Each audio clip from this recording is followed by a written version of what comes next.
Bonjour et bienvenue à l'édition de ce jour. Nous allons nous entretenir sur le thème « Pas de place pour l'inquiétude ».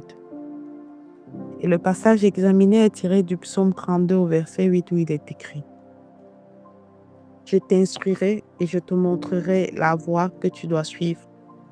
Je te conseillerai, j'aurai le regard sur toi. » Pas de place pour l'inquiétude. Bannis l'inquiétude. Jésus pouvait dire à ses disciples que si le Seigneur peut prendre soin des oiseaux du ciel, combien à plus forte raison vous? La plupart du temps, nous aimons nous poser des questions sur ce que nous deviendrons, ce que nous ferons, que deviendra la relation dans laquelle on va se lancer. Est-ce que nous devons oser attaquer ou pas? Où est notre trésor?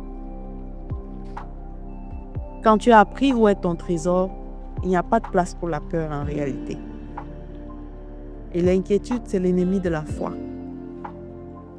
Et ce psaume, ce verset du psaume 32, nous donne des directives sur ce que le Seigneur est en train de faire et pour ses promesses pour nous. Il dit, je t'instruirai et je te montrerai la voie que tu dois suivre. Il arrive des moments où nous retrouvons à la croisée du chemin, où nous demandons quelle est effectivement la voie que nous devons emprunter. Si nous sommes lancés, devons-nous arrêter? Mais j'aimerais dire à quelqu'un que la réalité, c'est que nous avons déjà toutes les réponses. Nous avons déjà toutes les réponses, mais parce que nous vivons dans un monde agité, parce que nous vivons dans un monde où nous n'arrivons pas à nous poser pour nous demander quelles sont les voies du Seigneur, quelles sont les instructions du Seigneur pour nous, nous refusons d'obéir et nous continuons à souffrir, à murmurer même des fois contre le Seigneur, à être en permanence contrariés. Il n'y a pas de place pour l'inquiétude si nous comprenons que le Seigneur lui-même nous instruit et il nous montre le chemin que nous devons suivre. Il nous instruit par plusieurs personnes. Il nous montre le chemin principalement par sa parole, par la révélation et par tout ce qu'il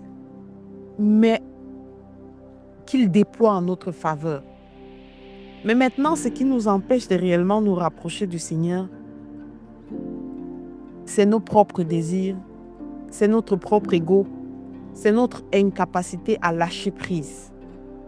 Et il dit, je te conseillerai et j'aurai les regards sur toi. Quel que soit ce par quoi tu passes, bien-aimé, j'aimerais te dire que le Seigneur a les regards sur toi. Quelles que soient les difficultés auxquelles tu es confronté actuellement, j'aimerais te dire que le Seigneur a les regards sur toi. Quelle que soit la voie détournée que tu as choisi d'emprunter, laisse-moi te dire maintenant que le Seigneur a les yeux sur toi et il n'y a pas de place pour l'inquiétude. Par la puissance de son Esprit Saint, il nous guide jour après jour dans les chemins que nous devons suivre. Il nous instruit par des enseignements, par sa parole, dans laquelle il y a la lumière, dans laquelle il y a la voie, dans laquelle il y a l'instruction. Parce que peu soient encore enclins à lire la parole, parce que peu croient encore aux promesses de l'Éternel, qui se contentent à se connecter à des réseaux, à des enseignements qui n'ont rien à voir avec la parole de Dieu. Et ils sont surpris de rester davantage dans des douleurs, de davantage se poser des questions sur leur avenir, de grandir dans l'inquiétude. Il n'y a pas d'espace pour l'inquiétude. Si tu fais de la parole ce livre de la loi qui ne s'éloigne de toi ni jour ni nuit, il n'y a pas de place pour l'inquiétude. Si tu décides au plus profond de toi de laisser le Seigneur faire de toi ce qu'il veut, il n'y a pas de place pour l'inquiétude. Si tu renonces à cette mauvaise voie, si tu renonces à ce péché qui te rend prisonnier, qui t'empêche d'être épanoui, à ce péché, à ces addictions, si tu renonces à ces choses, le Seigneur est là, il est disposé, il ne t'a jamais abandonné. Tu seras davantage sensible à sa voix. Dieu est fidèle. La communion avec lui passe obligatoirement par la méditation de sa parole. Parce qu'en méditant cette parole, nous arrivons à prier d'une manière qui ne lui est pas nécessairement agréable, mais nous arrivons à demander des choses qui sont en accord avec sa volonté. Parce que seulement lorsque nous acceptons de nous abandonner à Dieu, ses instructions deviennent claires. Seulement lorsque nous acceptons de nous de tuer le nous, le moi, pour laisser vivre la parole de Dieu. Nous devenons plus sensibles à sa voix. Et cette communion passe en dehors de cette parole par la prière. Jésus priait, Jésus jeûnait. C'était une activité permanente. Alors toi qui cherches à rencontrer le Seigneur, toi qui cherches à recevoir ses instructions, toi qui cherches à être consolé, toi qui veux sentir que tu es dans les voies du Seigneur, bien-aimé, médite sa parole. Continue de prier incessamment. Continue de jeûner. Fais le choix de suivre ses pas. Fais le choix de marcher comme il a marché. Fais le choix de renoncer au péché. Et tu verras sa gloire dans chaque chose. Tu verras que sa main de protection ne t'a jamais abandonné. Et tu verras qu'il n'y a pas de place pour l'inquiétude. Je te recommande de faire cette prière ce matin encore avec moi, Père éternel.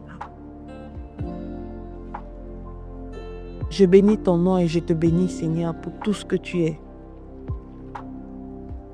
Je te rends grâce, Seigneur, parce que tu m'as donné ton Esprit Saint, afin que, comme tu as dit, que cet autre consolateur m'enseigne tes voies. Enseigne-moi, Seigneur. Donne-moi de pouvoir renoncer au moi et que je puisse dire et déclarer qu'il me soit fait selon ta parole. Non pas ma volonté, Seigneur, mais la tienne. Je m'abandonne à toi, Seigneur, afin de recevoir de toi instruction, conseil et direction. Je te bénis pour chaque instant de ma vie. Au nom de Jésus-Christ, nous avons prié. Amen. Amen. Amen.